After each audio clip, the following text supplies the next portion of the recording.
Chapter 27. The sun of Martin's good fortune rose.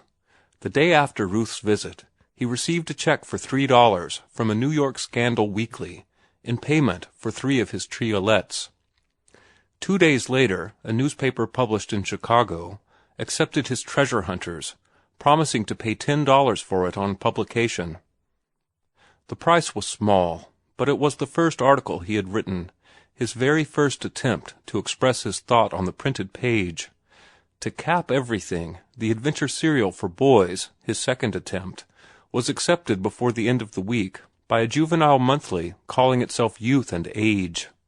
It was true the serial was 21,000 words, and they offered to pay him $16 on publication, which was something like 75 cents a thousand words, but it was equally true that it was the second thing he had attempted to write, and that he was himself thoroughly aware of its clumsy worthlessness.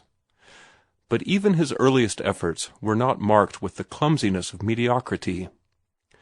What characterized them was the clumsiness of too great strength, the clumsiness which the tyro betrays when he crushes butterflies with battering rams and hammers out vignettes with a war club. So it was that Martin was glad to sell his early efforts for songs. He knew them for what they were, and it had not taken him long to acquire this knowledge. What he pinned his faith to was his later work. He had striven to be something more than a mere writer of magazine fiction. He had sought to equip himself with the tools of artistry. On the other hand, he had not sacrificed strength. His conscious aim had been to increase his strength by avoiding excess of strength. Nor had he departed from his love of reality. His work was realism, though he had endeavored to fuse with it the fancies and beauties of imagination. What he sought was an impassioned realism, shot through with human aspiration and faith. What he wanted was life as it was, with all its spirit groping and soul-reaching left in. He had discovered, in the course of his reading, 2 schools of fiction.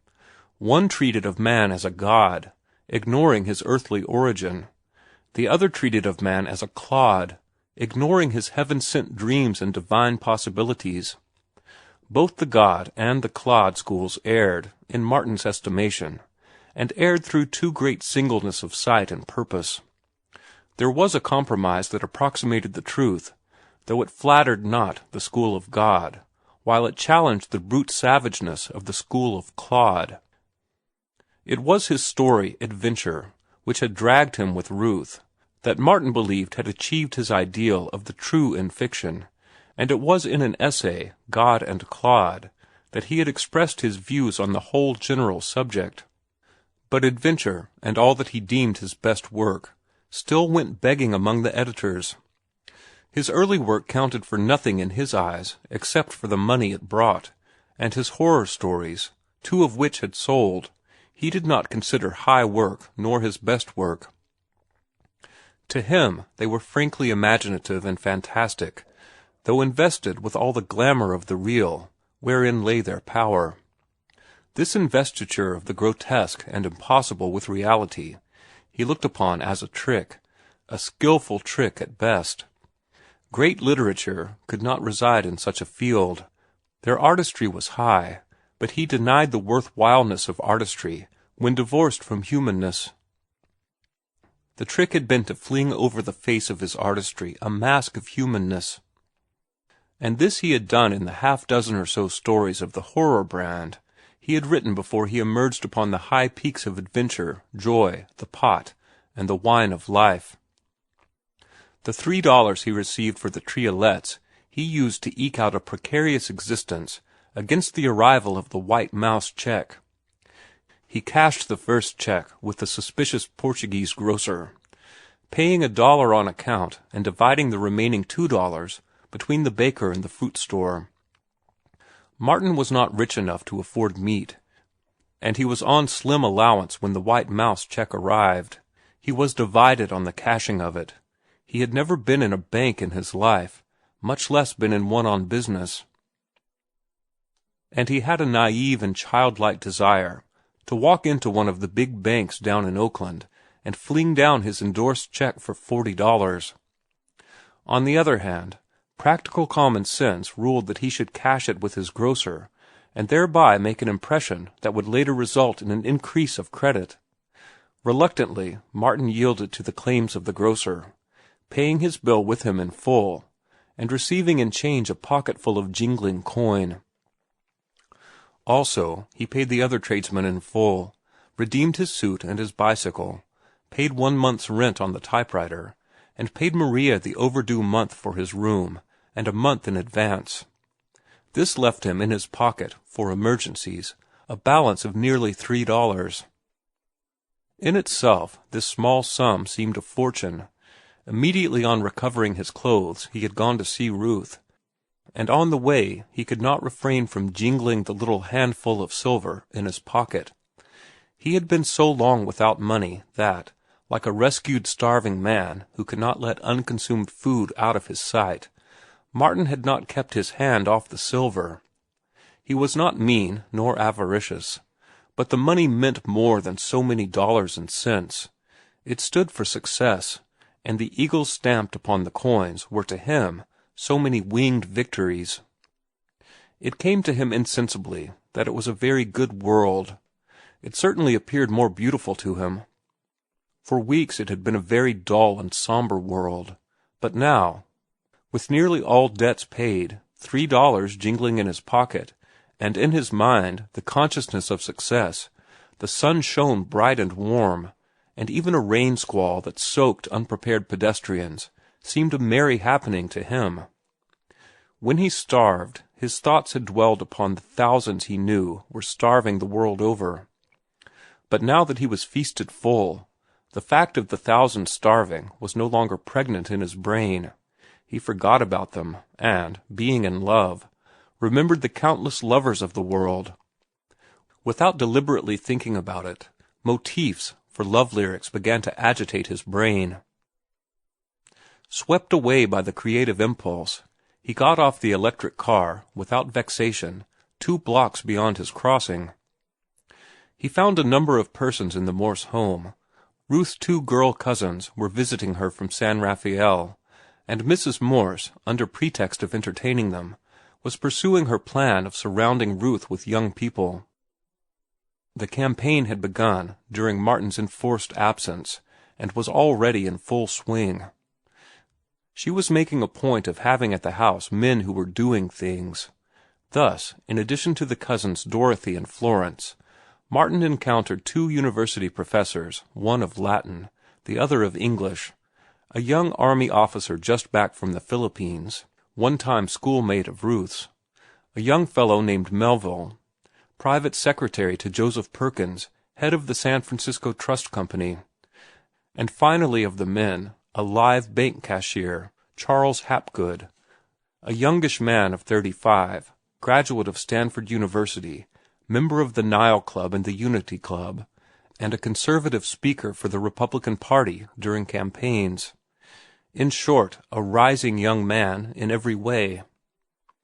Among the women was one who painted portraits, another who was a professional musician, and still another who possessed the degree of Doctor of Sociology, and who was locally famous for her social settlement work in the slums of San Francisco.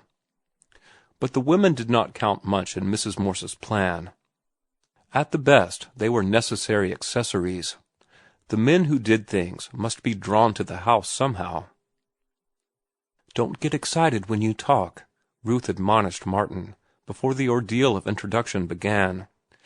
He bore himself a bit stiffly at first, oppressed by a sense of his own awkwardness, especially of his shoulders, which were up to their old trick of threatening destruction to furniture and ornaments. Also, he was rendered self-conscious by the company. He had never before been in contact with such exalted beings, nor with so many of them. Melville, the bank cashier, fascinated him, and he resolved to investigate him at the first opportunity. For underneath Martin's awe lurked his assertive ego, and he felt the urge to measure himself with these men and women, and to find out what they had learned from the books and life which he had not learned. Ruth's eyes roved to him frequently to see how he was getting on, and she was surprised and gladdened by the ease with which he got acquainted with her cousins. He certainly did not grow excited, while being seated removed from him the worry of his shoulders. Ruth knew them for clever girls, superficially brilliant, and she could scarcely understand their praise of Martin later that night at going to bed. But he, on the other hand, a wit of his own class, a gay quizzer and laughter-maker at dances and Sunday picnics, had found the making of fun and the breaking of good-natured lances simple enough in this environment. And on this evening success stood at his back, patting him on the shoulder and telling him he was making good, so that he could afford to laugh and make laughter and remain unabashed. Later, Ruth's anxiety found justification. Martin and Professor Caldwell had got together in a conspicuous corner, and though Martin no longer wove the air with his hands, to Ruth's critical eye he permitted his own eyes to flash and glitter too frequently, talked too rapidly and warmly, grew too intense, and allowed his aroused blood to redden his cheeks too much. He lacked decorum and control, and was in decided contrast to the young professor of English with whom he talked. But Martin was not concerned with appearances. He had been swift to note the other's trained mind and to appreciate his command of knowledge. Furthermore, Professor Caldwell did not realize Martin's concept of the average English professor. Martin wanted him to talk shop, and, though he seemed averse at first, succeeded in making him do it. For Martin did not see why a man should not talk shop. "It's absurd and unfair," he had told Ruth weeks before, "this objection to talking shop. For what reason under the sun do men and women come together, if not for the exchange of the best that is in them? And the best that is in them is what they are interested in, the thing by which they make their living, the thing they've specialized on and sat up days and nights over, and even dreamed about. Imagine Mr. Butler living up to social etiquette and denunciating his views on Paul Verlaine, or the German drama, or the novels of D'Annunzio. We'd be bored to death. I, for one, if I must listen to Mr. Butler, prefer to hear him talk about his law. It's the best that is in him, and life is so short that I want the best of every man and woman I meet. But," Ruth had objected, "there are the topics of general interest to all." "There you mistake," he had rushed on. "All persons in society, all cliques in society, or rather, nearly all persons in cliques, ape their betters. Now, who are the best betters? The idlers, the wealthy idlers. They do not know, as a rule, the things known by the persons who are doing something in the world. To listen to conversation about such things would mean to be bored, wherefore the idlers decree that such things are shop and must not be talked about. Likewise, they decree the things that are not shop and which may be talked about, and those things are the latest operas, latest novels, cards, billiards, cocktails, automobiles, horse shows, trout fishing, tuna fishing, big game shooting, yacht sailing, and so forth. And, mark you, these are the things the idlers know. In all truth, they constitute the shop talk of the idlers. And the funniest part of it is that many of the clever people, and all the would-be clever people, allow the idlers so to impose upon them. As for me, I want the best a man's got in him.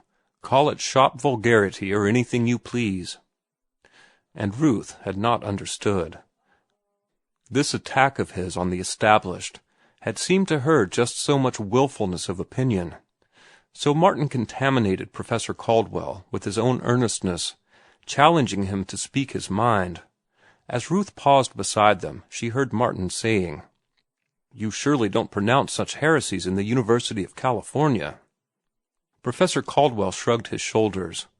"The honest taxpayer and the politician, you know.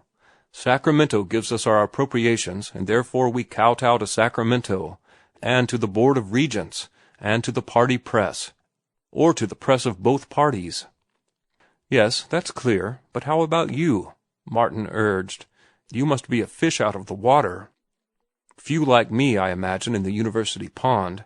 Sometimes I am fairly sure that I am out of water, and that I should belong in Paris, in Grub Street, in a hermit's cave, or in some sadly wild Bohemian crowd, drinking claret, Dago Red, they call it in San Francisco, dining in cheap restaurants in the Latin Quarter, and expressing vociferously radical views upon all creation. Really, I am frequently almost sure that I was cut out to be a radical. But then, there are so many questions on which I am not sure. I grow timid when I am face to face with my human frailty, which ever prevents me from grasping all the factors in any problem, human, vital problems, you know. And as he talked on, Martin became aware that to his own lips had come the song of the trade wind. I am strongest at noon, but under the moon I stiffen the bunt of the sail. He was almost humming the words, and it dawned upon him that the other reminded him of the trade wind, of the northeast trade, steady and cool and strong. He was equable. He was to be relied upon, and withal there was a certain bafflement about him. Martin had the feeling that he never spoke his full mind, just as he had often had the feeling that the trades never blew their strongest, but always held reserves of strength that were never used. Martin's trick of visioning was active as ever. His brain was a most accessible storehouse of remembered fact and fancy, and its contents seemed ever ordered and spread for his inspection. Whatever occurred in the instant present, Martin's mind immediately presented associated antithesis or similitude, which ordinarily expressed themselves to him in vision.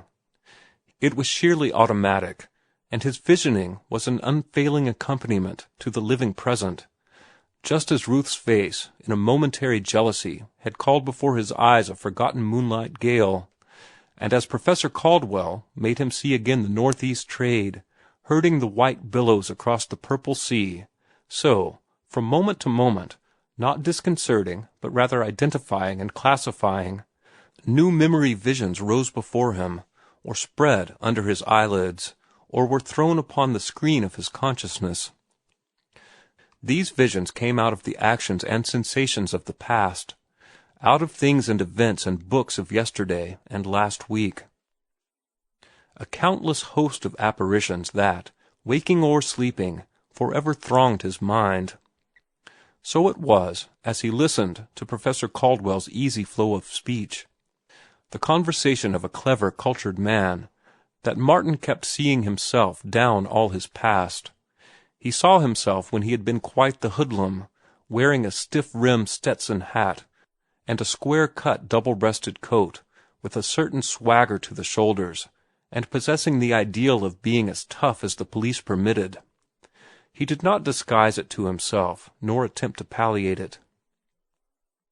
At one time in his life he had been just a common hoodlum, the leader of a gang that worried the police and terrorized honest, working-class householders.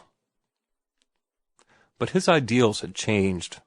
He glanced about him at the well-bred, well-dressed men and women, and breathed into his lungs the atmosphere of culture and refinement, and at the same moment the ghost of his early youth, in stiff rim and square cut, with swagger and toughness, stalked across the room. This figure of the corner hoodlum he saw merge into himself, sitting and talking with an actual university professor. For, after all, he had never found his permanent abiding place. He had fitted in wherever he found himself, been a favorite always and everywhere, by virtue of holding his own at work and at play, and by his willingness and ability to fight for his rights and command respect. But he had never taken root. He had fitted in sufficiently to satisfy his fellows, but not to satisfy himself. He had been perturbed always by a feeling of unrest, had heard always the call of something from beyond, and had wandered on through life, seeking it, until he found books and art and love. And here he was, in the midst of all this, the only one of all the comrades he had adventured with, who could have made themselves eligible for the inside of the Morse home. But such thoughts and visions did not prevent him from following Professor Caldwell closely, and as he followed, comprehendingly and critically, he noted the unbroken field of the other's knowledge. As for himself, from moment to moment the conversation showed him gaps and open stretches, whole subjects with which he was unfamiliar. Nevertheless, thanks to his Spencer, he saw that he possessed the outlines of the field of knowledge. It was a matter only of time when he would fill in the outline. Then, watch out, he thought. Wear shoal, everybody. He felt like sitting at the feet of the professor, worshipful and absorbent. But, as he listened, he began to discern a weakness in the other's judgments, a weakness so stray and elusive that he might not have caught it had it not been ever present. And when he did catch it, he leapt to equality at once. Ruth came up to them a second time, just as Martin began to speak. "I'll tell you where you are wrong, or, rather, what weakens your judgments," he said. "You lack biology. There is no place in your scheme of things, I mean the real interpretive biology, from the ground up, from the laboratory and the test tube and the vitalized inorganic, right up to the widest aesthetic and sociological generalizations." Ruth was appalled. She had sat 2 lecture courses under Professor Caldwell, and looked up to him as the living repository of all knowledge. "I scarcely follow you," he said dubiously. Martin was not so sure, but what he had followed him. "Then I'll try to explain," he said. "I remember reading in Egyptian history something to the effect that understanding could not be had of Egyptian art without first studying the land question." "Quite right," the professor nodded. "And it seems to me," Martin continued, "that knowledge of the land question, in turn, of all questions, for that matter, cannot be had without previous knowledge of the stuff and the constitution of life. How can we understand laws and institutions, religions and customs, without understanding, not merely the nature of the creatures that made them, but the nature of the stuff out of which the creatures are made? Is literature any less human than the architecture and sculpture of Egypt? Is there one thing in the known universe that is not subject to the law of evolution? Oh, I know there is an elaborate evolution of the various arts laid down, but it seems to me to be too mechanical. The human himself is left out. The evolution of the tool, of the harp, of music and song and dance are all beautifully elaborated. But how about the evolution of the human himself? The development of the basic and intrinsic parts that were in him before he made his first tool or gibbered his first chant? It is that which you do not consider, and which I call biology. It is biology in its largest aspects. I know I express myself incoherently, but I've tried to hammer out the idea. It came to me as you were talking, so I was not primed and ready to deliver it. You spoke yourself of the human frailty that prevented one from taking all the factors into consideration, and you, in turn, or so it seems to me, leave out the biological factor, the very stuff out of which has been spun the fabric of all our arts, the warp and the woof of all human actions and achievements. To Ruth's amazement, Martin was not immediately crushed, and that the professor replied in the way he did struck her as forbearance for Martin's youth. Professor Caldwell sat for a full minute, silent and fingering his watch-chain. "Do you know," he said at last, "I've had that same criticism passed on me once before, by a very great man, a scientist and evolutionist, Joseph LeConte. But he is dead, and I thought to remain undetected. And now you come along and expose me. Seriously, though, and this is confession, I think there is something in your contention, a great deal, in fact. I am too classical, not enough up to date in the interpretive branches of science, and I can only plead the disadvantages of my education and a temperamental slothfulness that prevents me from doing the work. I wonder if you'll believe that I've never been inside a physics or chemistry laboratory. It is true, nevertheless. LeConte was right, and so are you, Mr. Eden, at least to an extent. How much, I do not know." Ruth drew Martin away with her on a pretext. When she had got him aside, whispering, "You shouldn't have monopolized Professor Caldwell that way. There may be others who want to talk with him." "My mistake," Martin admitted contritely. "But I'd got him stirred up, and he was so interesting that I did not think. Do you know, he is the brightest, the most intellectual man I have ever talked with. And I'll tell you something else. I once thought that everybody who went to universities, or who sat in the high places in society, was just as brilliant and intelligent as he. He's an exception, she answered. I should say so. Whom do you want me to talk to now? Oh, say, bring me up against that cashier fellow. Martin talked for 15 minutes with him, nor could Ruth have wished better behavior on her lover's part. Not once did his eyes flash, nor his cheeks flush, while the calmness and poise with which he talked surprised her. But in Martin's estimation the whole tribe of bank cashiers fell a few 100%, and for the rest of the evening he labored under the impression that bank cashiers and talkers of platitudes were synonymous phrases. The army officer he found good-natured and simple, a healthy, wholesome young fellow, content to occupy the place in life into which birth and luck had flung him. On learning that he had completed 2 years in the university, Martin was puzzled to know where he had stored it away. Nevertheless, Martin liked him better than the platitudinous bank cashier. I really don't object to platitudes, he told Ruth later, but what worries me into nervousness is the pompous, smugly complacent, superior certitude with which they are uttered, and the time taken to do it.